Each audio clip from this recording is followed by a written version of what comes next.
double check to make sure we are actually live on YouTube. Give me 1 second. Yep, looks like we're live. Let's just... All right, that's good. Okay, so... Kacha.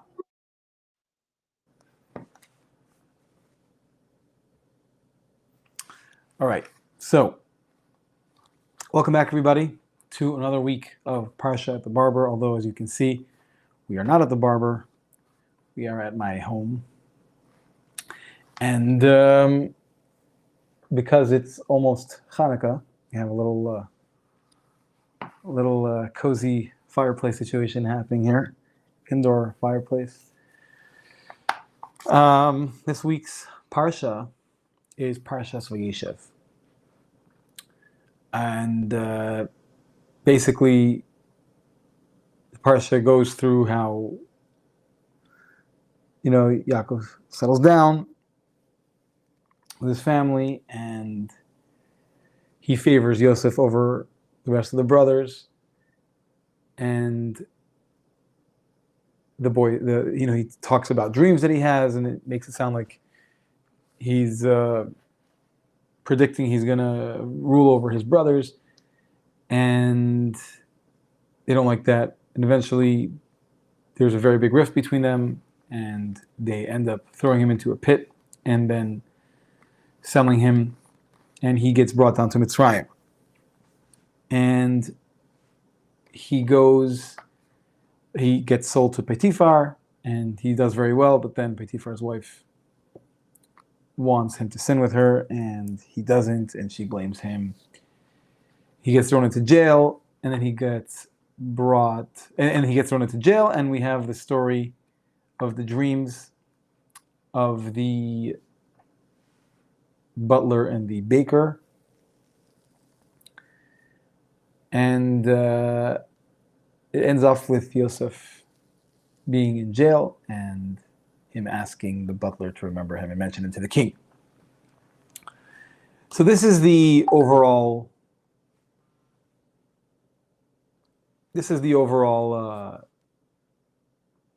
rundown of the Parsha. So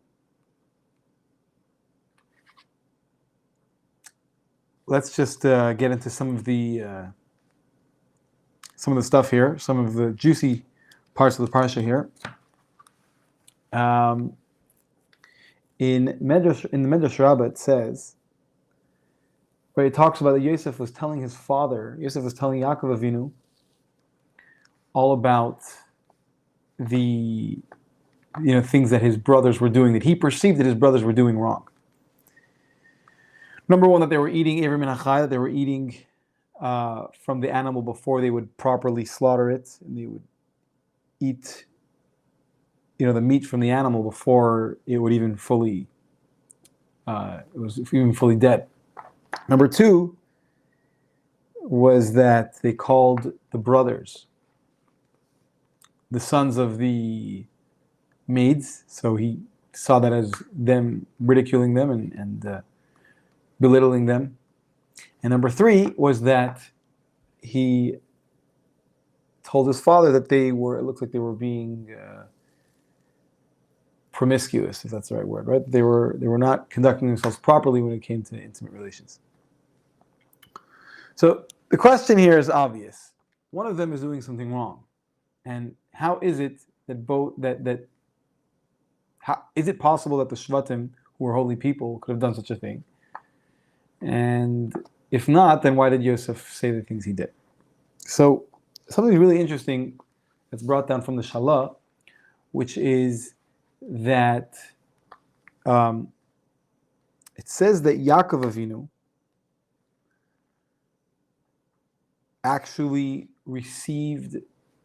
Avram Avinu created something called Sefer Yetzirah, which had a lot of mystical and Kabbalistic secrets in it. And he passed it down to Yitzchak, who passed it down to Yaakov, and Yaakov passed it down to some of the brothers, some of the sons, particularly the sons of Leah.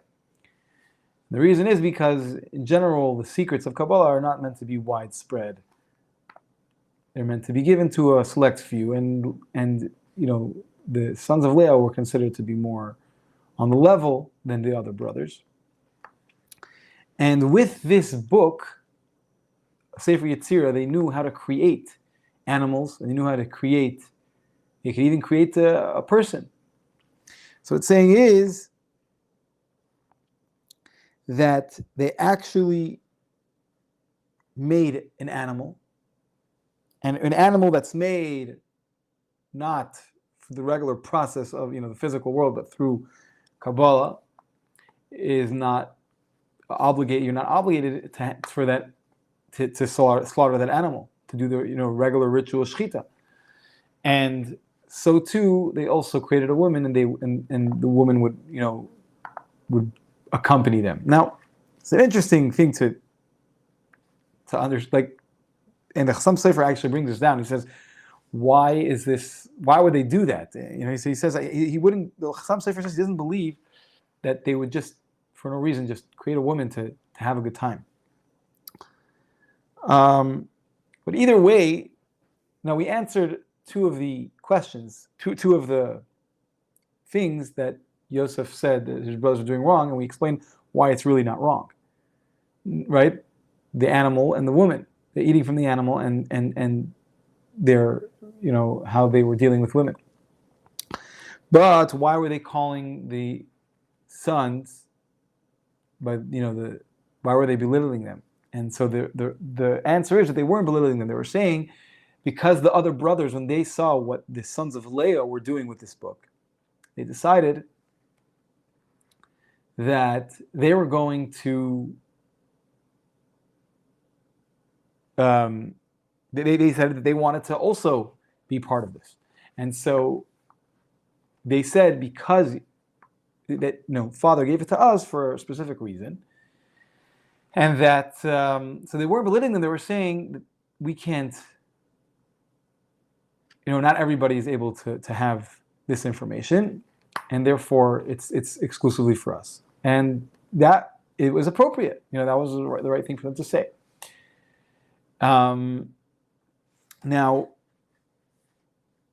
the question remains, though, and this is an interesting question. Yosef was also the son of Rachel, but he wasn't the son of Bilhah and Zilpah. So why did he not know? Obviously, if he thought that they were doing something wrong, and that's why he told their father, he told Yaakov that his brothers were doing something wrong, particularly the sons of Leah, so then doesn't that mean that he didn't know about the Sefer Yetzirah? He didn't know about these secrets? And we know that Yaakov taught him Torah, and taught him everything he knew. So the answer is, well, perhaps, and this is what Reb Zev Zechman from Eitzer Place of Torah brings down, or what he suggests, is that because we see that Yosef was he was in the middle of learning the halacha of Egla Arufa, and we see that later on that it's the law about if people find someone outside the city who was killed, so what you have to do, what the Beis Din, what the Jewish court of law has to do, and they were in the middle of learning that, and later on we see that he knew it was Yosef, and that he stayed true to the ways of Hashem, because he sent through a hint, and he's saying he remembered that he was learning this with his father. So we see that he didn't finish learning everything. So it's possible that he didn't get to this part yet. That's what he says. Now,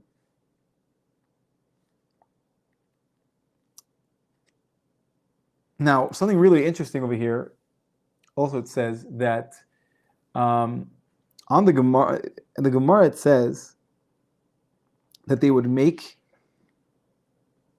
that there was Reb Chanina and Reb Oishia, two Amirayim. They would make an egel. They would make like a calf to eat on Erev Shabbos, and they would prepare it to eat for Shabbos.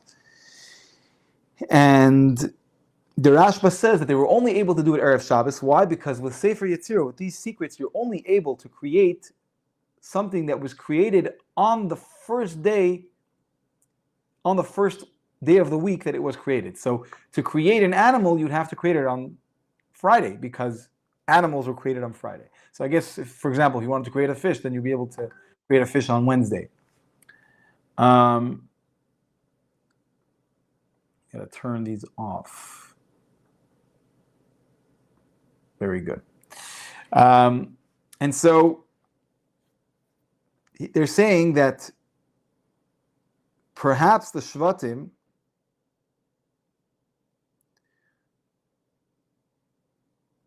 so this means that the Shvatim made these animals, because again, the question is, why would the Shvatim why would they make an animal before, in order to eat it? Yaakov Avinu had so many animals. What was the need in making these animals? So from here we can say that the animal we know that they were only able to create this, according to this that the Rashba says, they were only able to create animals on Erev Shabbos. So probably, and this is a bit of a guess, but saying what's possible that could have happened is that they didn't have enough time to create, to ready the animal to eat properly, the slaughtering and the salting and everything. So therefore, what did they do? They created one through Sefer Yetzirah, and you don't have to go through all those things in order for it to be ready, and you can make it right before Shabbos, and you can eat it on Shabbos. So that's another possible. That's a possible answer.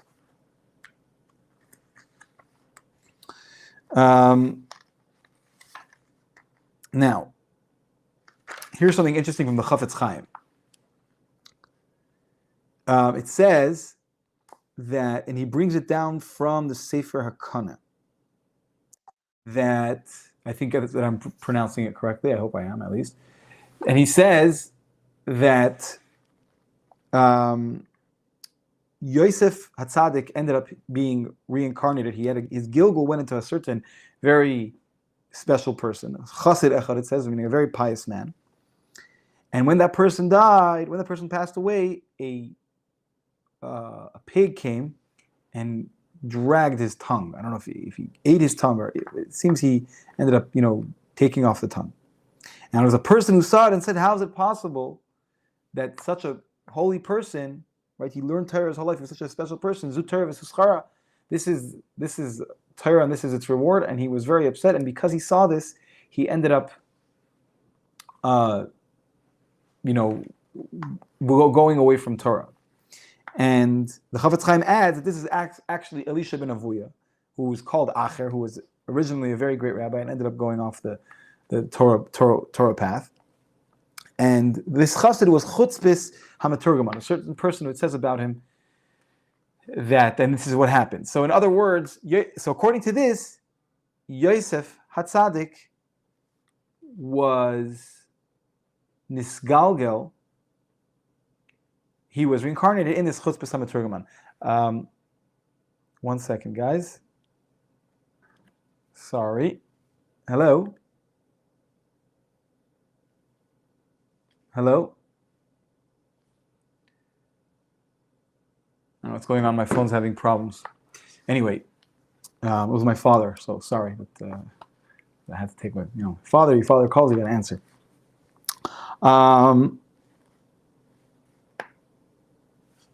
Okay, what is next? So let's just make sure everything's okay here. Yeah, I think so. All right. Now, here's something really, really interesting, and we're just going to talk about the idea of a love of a father to a son and a love of a son to his father.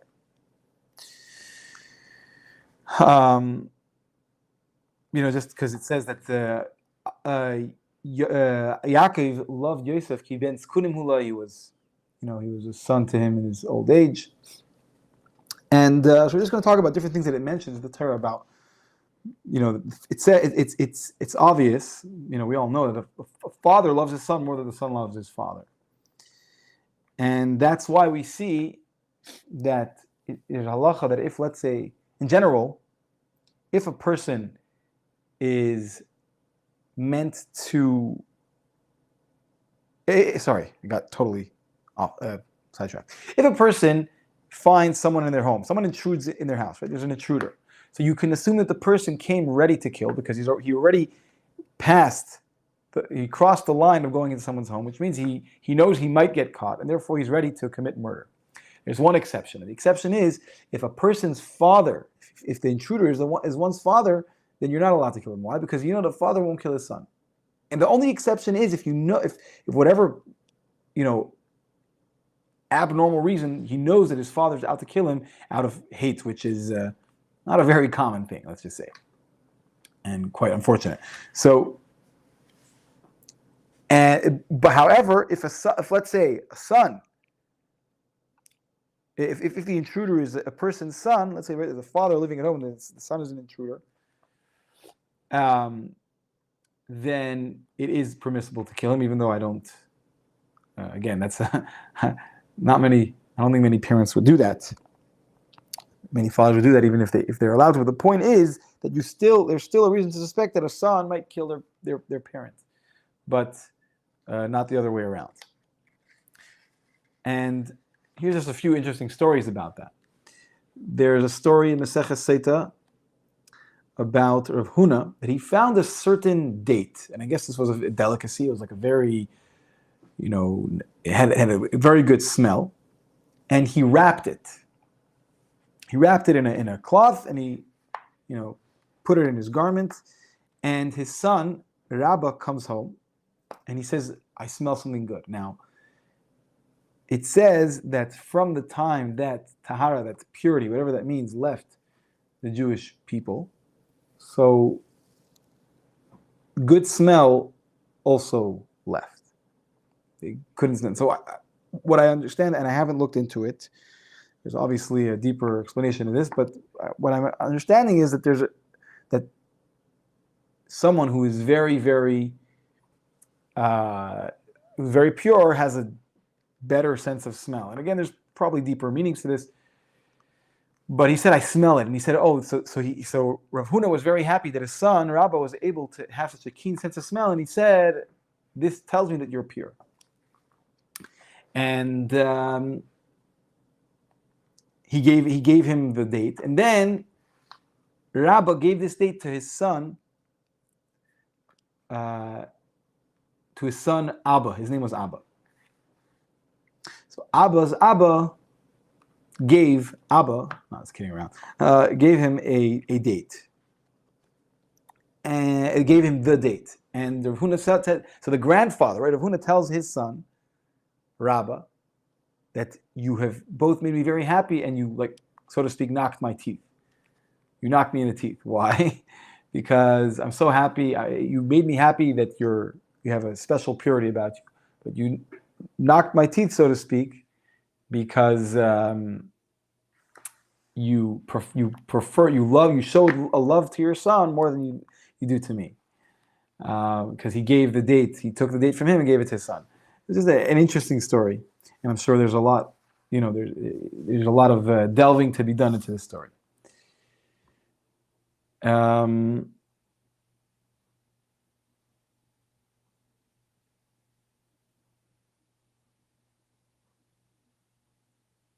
What's going on over here?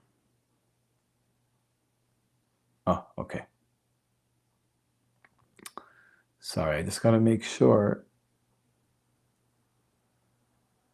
that everything's going well. Okay. You know what? Let's see. I don't want. Sorry, guys. I just don't want it to happen like last time. That there's I was live the entire time, and then eventually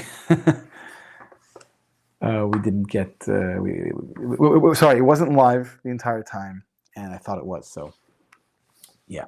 Okay, we're good. We're good. We're good. Just checking.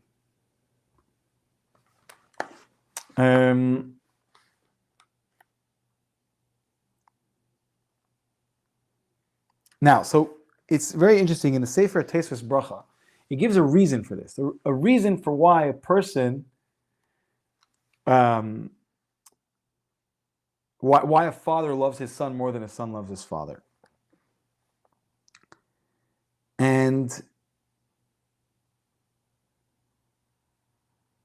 it says that it's a very interesting reason. It says because Adam Harishon, the first man, didn't have a father.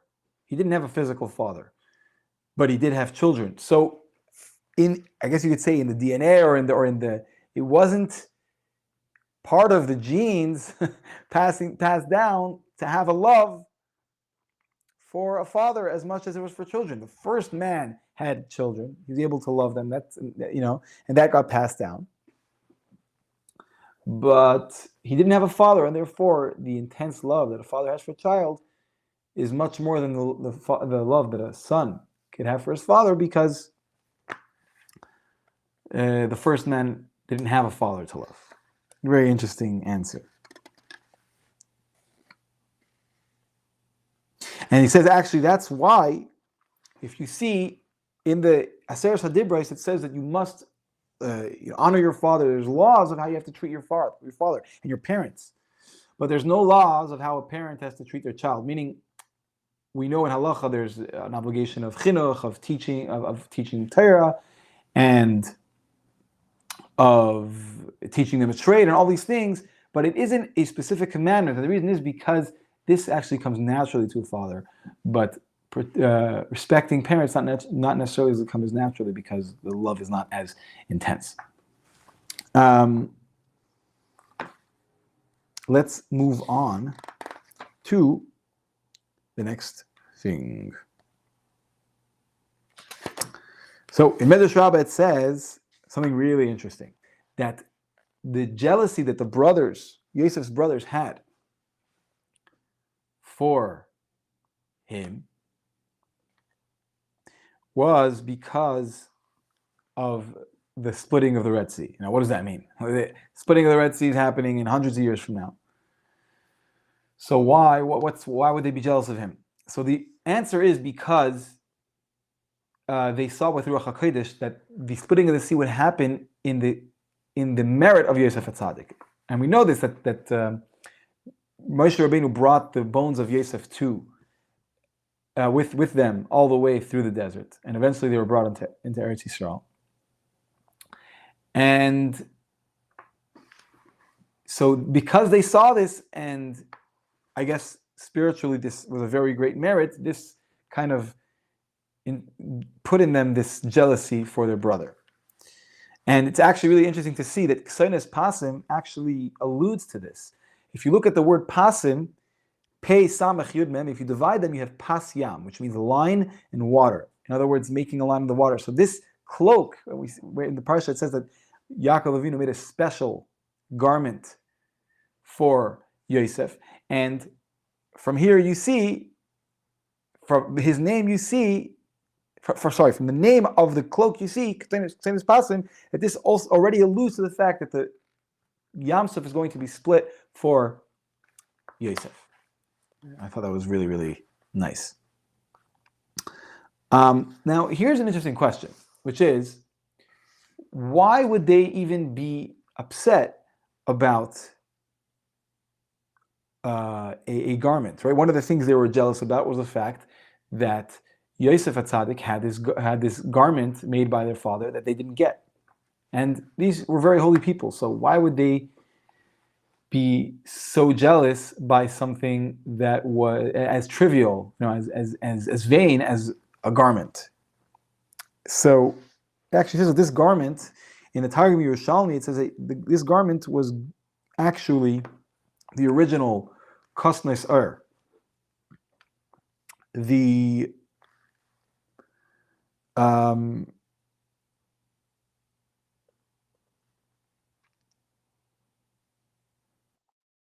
In the Targum Yerushalmi it says that Yaakov Avinu gave the Kosnes Ur, which is the original, you can say, leather garments or garments made out of hides that Hashem made for Adam and Chava, and those were passed down all the way from Adam.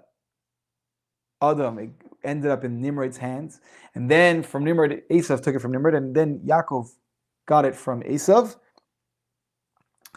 and then Yaakov gave it to Yosef. So it's possible that this Ksenes Pasim, that this garment was actually was actually this Kasnas Ur, and that's actually, and this is really interesting. That's why one of the reasons why Yaakov wasn't when the brothers told Yaakov that an animal had eaten Yosef, he never really got over it. And one of the reasons is because he knew that with this garment, and one of the special things about this garment was that animals would just be totally submissive around whoever wore this garment. They would never attack.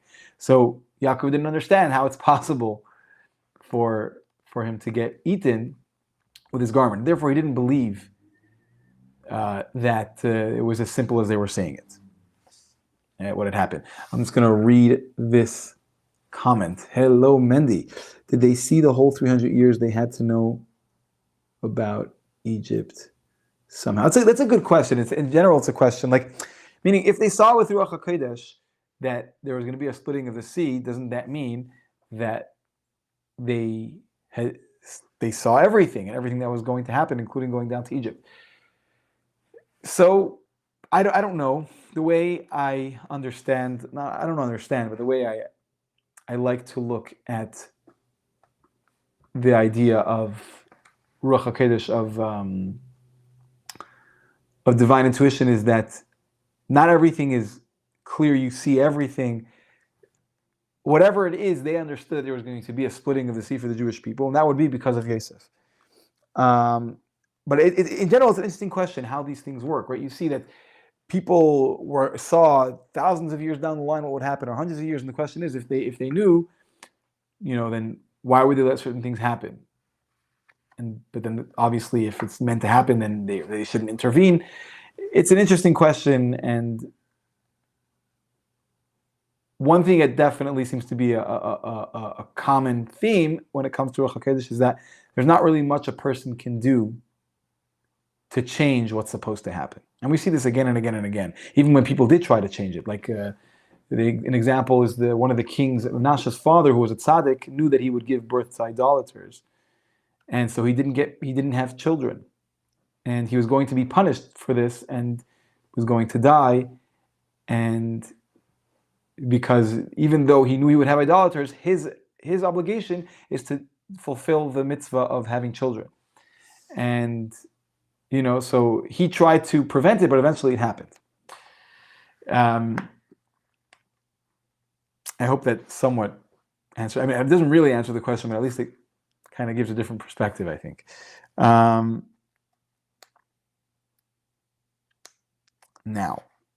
here's something really interesting. The Hadar Zekanim, and this is Cheskuni, they both say that Yosef dreamt 3 dreams. Not,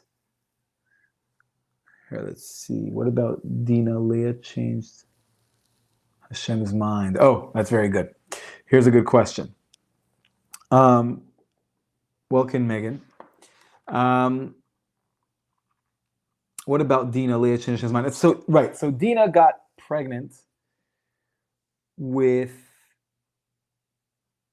a 7th child, which would mean that she would have the majority of the Shvatim, and she felt bad for her sister Leah, and she prayed.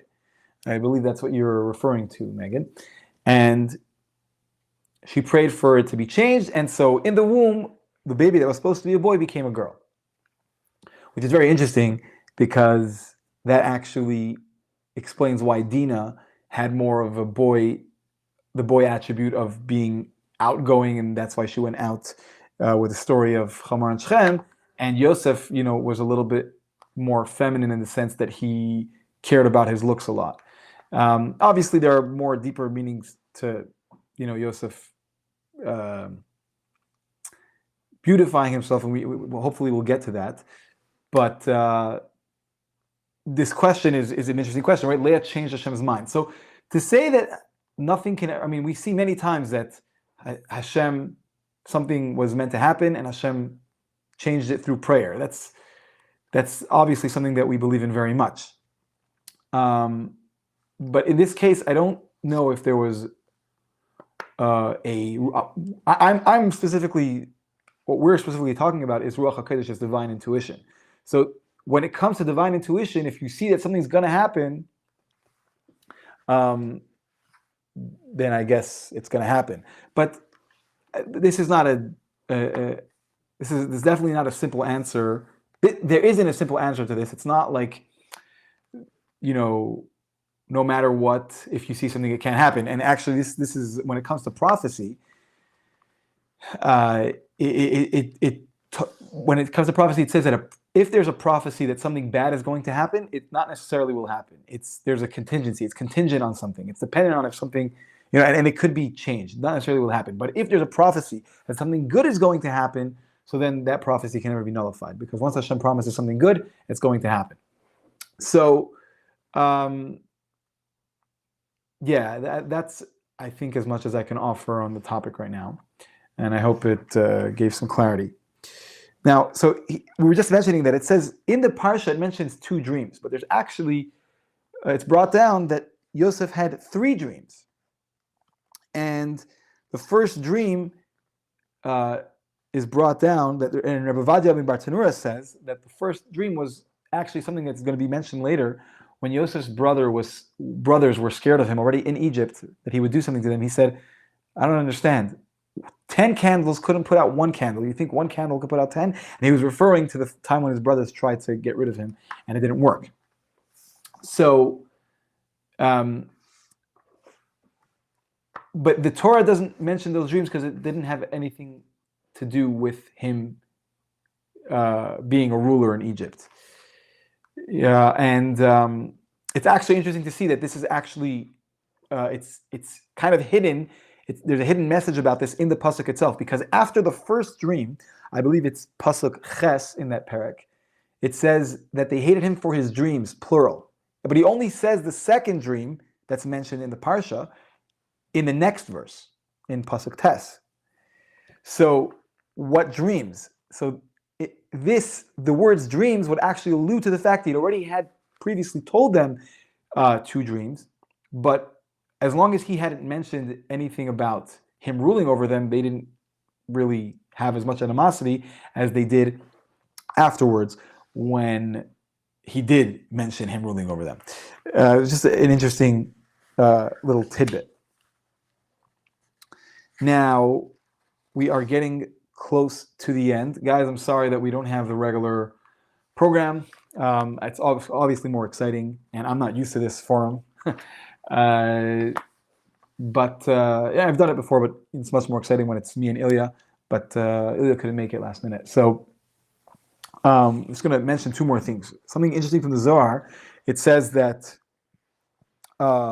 Yosef, when he ended up being sold to Potiphar, who was the head butcher for Paro, so it says that his master saw, Potiphar, Yosef's master saw that Hashem is with him, and that Hashem would, everything that he did, and Hashem would give success in his hand. So the Zohar actually says that there was a miracle that would happen, that let's say Yosef was holding something for his master, and then for Potiphar, and Potiphar would ask for something else. All of a sudden, the thing in his hand would turn into other thing, to the thing that Potiphar had asked him. Meaning, if he has something that he wanted, that if Yosef has something for Potiphar, and Potiphar would ask him for a different thing, miraculously, his hand would now be holding the second thing that he was asked for by Potiphar, which is a very interesting miracle.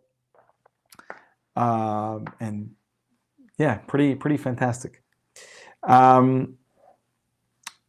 Next, last thing, and this is something I just want to, it's nice to always have like a message, something to come away with, to use practically.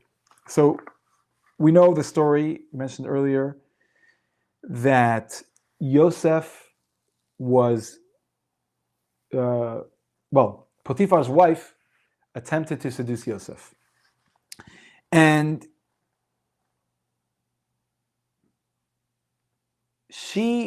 the reason why she wanted to be with him on a, aside from being attracted to him, was that she saw in the stars, with, she was an astrologer, and she saw that she was supposed to have a child with Yosef. Now, what she was seeing was actually that someone from her home would have a child with Yosef, which was Asnas, who was the daughter of Dinah, if I am correct. I believe it's correct. So it was actually a relative of Yosef's. It was Yosef's niece that he ended up marrying, and Potiphar's wife didn't fully understand this vision in the stars. So, and it says about Yosef that he was he was beautiful, right? He had a beautiful form, and he had a beautiful complexion. And there's a lesson we can learn from these things. And the Rebbe explains this, that Yosef was named, the reason he was given the name of Yosef means to add. Yosef li Hashem ben Acher. I don't know if I'm saying the words in order, but Rachel, when she gave birth to Yosef, she said that God will add for me another son, referring to the second son, Binyamin.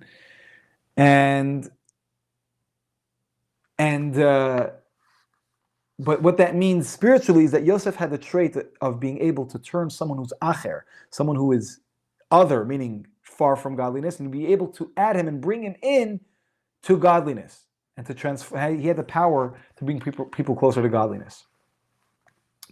And this was why?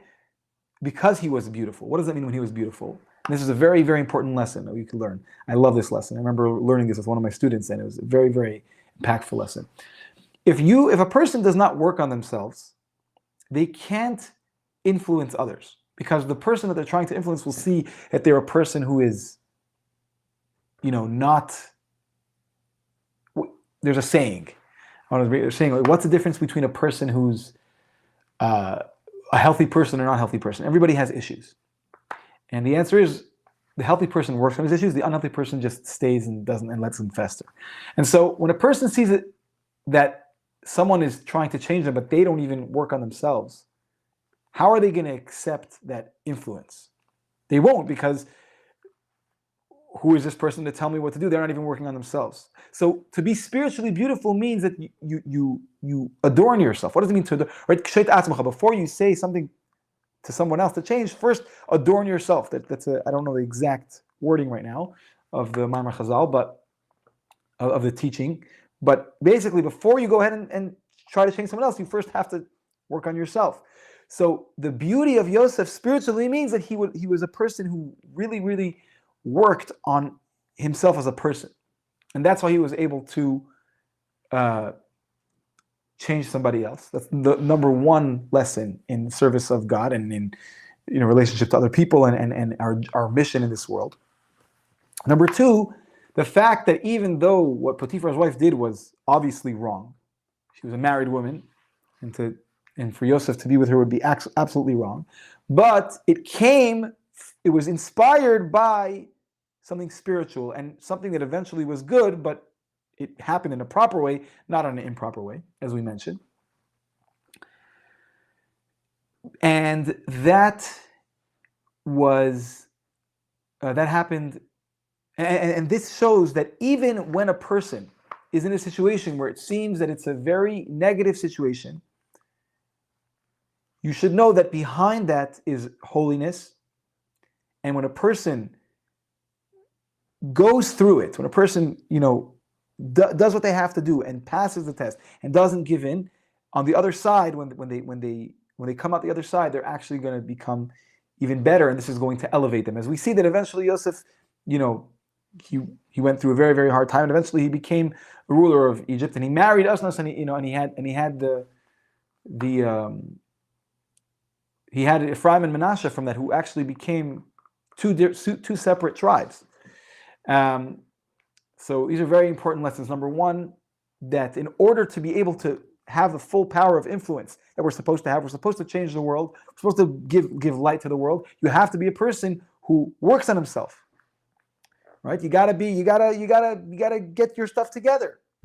And also that in hard times, understand that these hard times and these difficulties, and even sometimes when you fall, it's on the other end is an even there's even better things waiting for you. You just gotta keep strong. I just mentioned Asnas. The last thing I want to mention is very interesting. It says that Potiphar, Asnas being Yosef's wife, who grew up in Potiphar's house. And there's a story about what happened, how her life was in danger. Asnas' wife, Dina's daughter's life was in danger, and a malach came and brought her to the house of Potiphar, where she was brought up, where she was raised. And Asnas, when the whole story with Potiphar's wife and Yosef happened, Potiphar originally wanted to kill him because, something like that, trying to come on to the master's wife, you can't do that. Punishable by death. But Asnas actually saved Yosef's life and she knew, and she told Potiphar what actually happened, and that saved his life, and he only put him in jail for it, I guess, to save the embarrassment. And because of that, she actually got the reward of being able to be married to the tzaddik and to have two tribes come from their marriage. Guys, I hope you enjoyed this. I hope you found this informative and entertaining, as we like to say in the barber shop. And happy Hanukkah, guys. The fire just went out. Hope you enjoyed. It's Tuesday night, so it's already time to get ready for Shabbos. As they say, right? Sunday, Monday, Tuesday belong to the previous Shabbos. Wednesday, Thursday, and Friday belong to the Shabbos coming. So good Shabbos, guys. And thank you for joining. And hope to see you the next time. Stay strong. Oh, I want to just remember to mention that all the Torah that we do, all the Torah that we're learning is for the safety of the entire Jewish nation. These are pretty crazy times. And for every single last hostage to be brought back, and for us to have a real Yeshua, a real salvation, Jewish people, and there should be peace and light, and we should see Mashiach very soon. As in this week's Parsha talks about, I actually forgot to mention this part of the Parsha, Yehuda, the story of Yehuda and Tamar, where Yehuda afterwards left his brothers, and he had a story with two of his sons had married Tamar, one after the other, and they passed away, and he ended up having a whole story with her, and that's where Mashiach comes from their union. So Mashiach is mentioned in this parsha. May we merit Mashiach very, very soon. Good Shabbos, and love you guys. Subscribe, like, peace.